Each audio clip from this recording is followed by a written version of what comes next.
एक होटल जिसका नाम भानु पैलेस है, यह हिमाचल प्रदेश में है।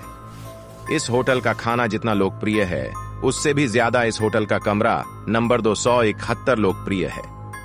इस कमरे की यह खास बात है कि इस कमरे से बहुत अच्छा नजारा दिखता है।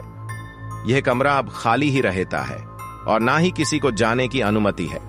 अफवाह फैली है कि इस कमरे में शादीशुदा जोड़े आए थे, उसमें से दुल्हन आत्महत्या कर लेती है और उस वक्त से यह कमरा बंद ही रहता है। आइए जानते हैं क्या हुआ जब कोई उस कमरे में जानबूझकर जाता है। फिर रात के 8 बज रहे हैं। एक शादीशुदा जोड़ा भानु पैलेस में आता है, अपने लिए कमरा बुक करता है। फिर कुछ समय बाद 4 लोग आते हैं जो घूमने आए हैं हिमाचल प्रदेश, क्योंकि बहुत समय से वो एक साथ कहीं घूमने नहीं गए तो आते हैं और कमरा बुक करने के लिए उन्हें 2 कमरे चाहिए, मगर एक ही कमरा खाली है। फिर उसमें से एक लड़का जिसका नाम ऋषि है, वो कहता है, अरे एक वो वाला कमरा भी तो खाली है।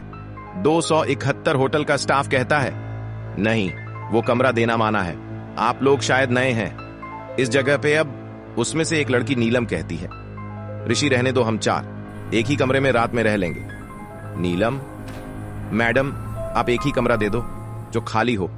अब जो बाकी के 2 लोग हैं, इमरान और नीता, सब मिलके उस कमरे में जाते हैं, कमरा नंबर 249। ऋषि कहता है, अरे ये तो उसी कमरे के पास में है।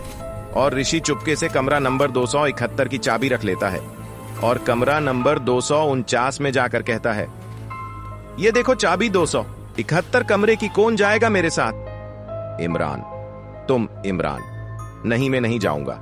रास्ते में आते वक्त सब उसी कमरे की बात कर रहे थे, ये है, साया है, वो है, मैं नहीं जाऊंगा।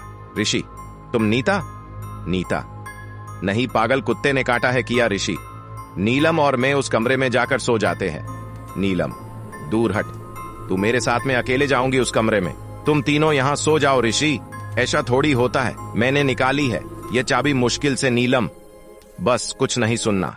नीलम उसी कमरे 271 में जाकर सो जाती है और दरवाजा लॉक कर लेती है और इमरान, नीता, ऋषि 249 कमरे में रहते हैं। अब नीलम, इतना सुंदर कमरा बहुत बढ़िया है, यहाँ का नजारा कितना सुंदर है, फालतू के अफवाह फैली है बस, और कुछ नहीं।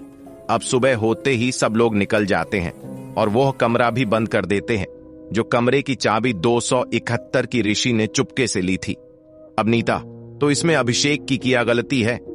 समीक्षा, क्योंकि तुम्हारा अभिषेक ही वो रणवीर है। कई सारे लोग ऐसा काम करते हैं, अपना नाम बदल के दूसरे के जीवन में घुसते हैं और धीरे धीरे बर्बाद कर देते हैं, सब सदमे में चले जाते हैं। नीता समीक्षा के हाथ खोल देती है, मतलब नीलम के, और समीक्षा की आत्मा जो नीलम के शरीर में थी वो अभिषेक के पास जाकर के कहती है, बहुत हो गया चूहे बिल्ली का दौड़, अब यह बिल्ली चूहे का खात्मा करेगी। अभिषेक, नहीं, मुझे माफ कर दो नीलम, तुझे माफ कर दूं। उसकी गर्दन पकड़ के ऊपर ले जाती है और ऊपर से नीचे गिरती है, बार बार ऐसा करती है। उसकी हाथ रीढ़ की हड्डी टूट गई और आखिरी में नीलम ने कहा, उसके कान में नर्क मुबारक हो अभिषेक, और गला काट, आधा गला काट के ऐश ही छोड़ देती है। उसके शरीर से धीरे धीरे खून निकलता है और उसकी मौत हो जाती है। इस बदले के पूरा होते ही समीक्षा की आत्मा चली जाती है।